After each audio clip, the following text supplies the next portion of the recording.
looking for commonality. So does everybody have leukemia? Does everybody have brain cancer? Does everybody have non-Hodgkin's lymphoma? Are the diseases that are elevated those that we have some suspicion that environmental factors might play a role? Looking at it right now, do you think that there is anything environmental? Do you think that it has more to do with maybe people's lifestyle, whether they smoked or were, exposed to smoke or where they work? Yeah, I would say that, for the most part, as we're looking at this, certain things that are frequently associated or people believe that the environment might play a bigger role. We look at brain cancer, and there's 2 people diagnosed when 2.4 were expected in males.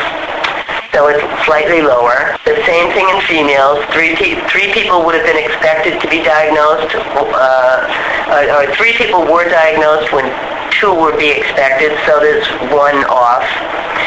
We look at non-Hodgkin's lymphoma.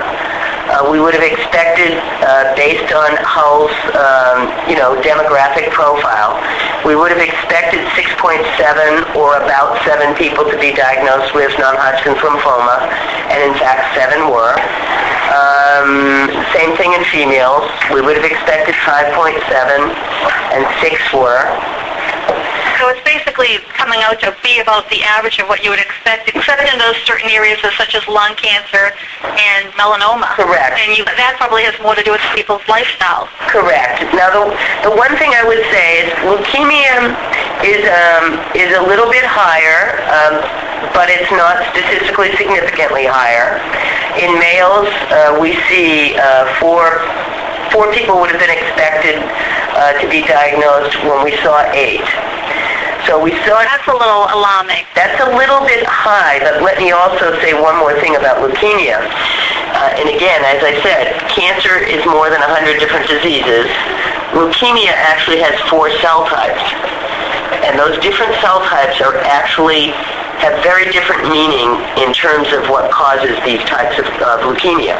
Do you have enough information to know if it was different cell types or if it was all the same cell type? I don't have that right in front of me, but this is the kind of thing that we would be, we will mention in our letter back to the town manager.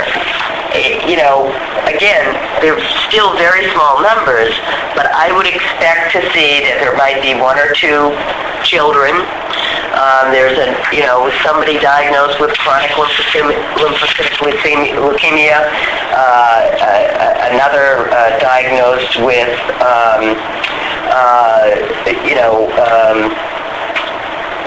acute lymphocytic leukemia. So I think we need to, we could look at that. But again, we'd expect 4, we saw 8. If you just look at the, how frequent that is, it's easy to say it's twice the expected, but they're still very small numbers. And the thing that I do have in front of me, and I just don't think you want to get into this in an article, okay. But it's the confidence interval. Okay. If you were standing here, you could see my hand motions as I try to explain how confident one is. So, when we look at statistics, you want to know whether or not that rate is a very stable rate. And if the confidence interval is very narrow, very short, then you feel pretty good that that's probably the true rate. If the confidence interval is very wide, and it is in this case of leukemia, it goes from 86 to almost 400, when oftentimes you can see confidence intervals only like several digits apart. Okay. That's a pretty unstable rate. Okay, so that means you don't... It's less likely that it's really an anomaly. Okay. Which is good news for people who live in Hull. They like to hear that. Correct, absolutely. But it's the kind of thing that we'll take a closer look at because we've been asked to do that. Good. So we'll list out, when we write back to the town manager, we'll list out what all the cell types are. Okay. I know Hull is such a small community, but is there any particular area, like a street or a neighborhood, that seems to be getting hit the most with cancer? Any clusters at all?